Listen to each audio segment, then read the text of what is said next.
लोकसभा चुनाव आने वाले कुछ ही समय में है। ऐसे में समाजवादी पार्टी किस तरह से चुनाव की रणनीति में है और आगे किस तरह से कमेटियों का गठन किया जाएगा?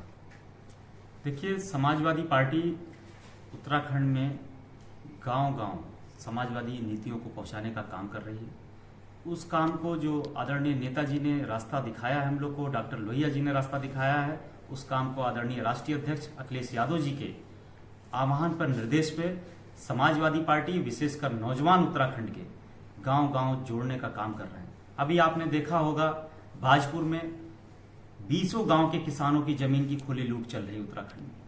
हम कहते हैं उत्तराखंड सरकार से, आप क्यों नहीं किसानों की बात सुनते हो? जिस तरीके का हठ धर्मिता केंद्र सरकार अपनाए हुए किसानों के मुद्दे पे, चाहे एमएसपी का मुद्दा हो, चाहे काले कानून का मुद्दा हो, उसी तरीके की नजीर आप यहाँ उत्तराखंड में भी सेट कर रहे हो। हमारा अनुरोध है और सरकार से भी हम अनुरोध कर रहे हैं, किसानों के से कभी आप टकराना मत। उनके हक और हुकूक को जब आप छीनने निकलोगे तो किसान आपकी ये गद्दी भी छीन लेगा। आप 20 गांव के किसानों के जमीन के जो भी मसले हैं, एक कमेटी उच्च स्तरीय गठित कर करके उनका निदान करना चाहिए। समाजवादी पार्टी के हमारे नेता, हमारे प्रदेश अध्यक्ष यूथ ब्रिगेड के अरविंद यादव जी और तमाम यहाँ के इलाके के किसान लगातार वहां महीनों से धरने पे बैठे हैं।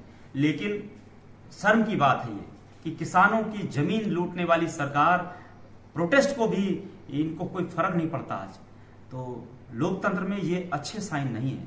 लोकतंत्र में सरकारों को कम से कम नौजवानों के इश्यूज हों, किसानों के इश्यूज हों, उस पर गंभीरता से विचार करना चाहिए।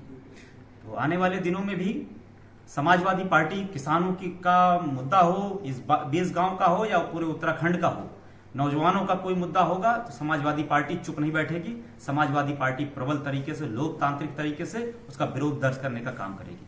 राज्य विभाजन के बाद अभी तक खाता भी नहीं खोल पाई है समाजवादी पार्टी। क्या इस बार आगामी चुनाव में 2022 में किस तरह का रणनीति रहेगी? देखिए, समाजवादी पार्टी आने वाले दिनों में सत्ता की कुंजी अपने हाथ में रखेगी और उसके लिए हमारे संगठन पूरी तरीके से लगा हुआ है। उत्तराखंड में समाजवादी पार्टी के आने वाले दिनों में विधायक भी होंगे और लोकसभा में भी यहाँ से जाने वाले हमारे माननीय सांसदगण भी होंगे।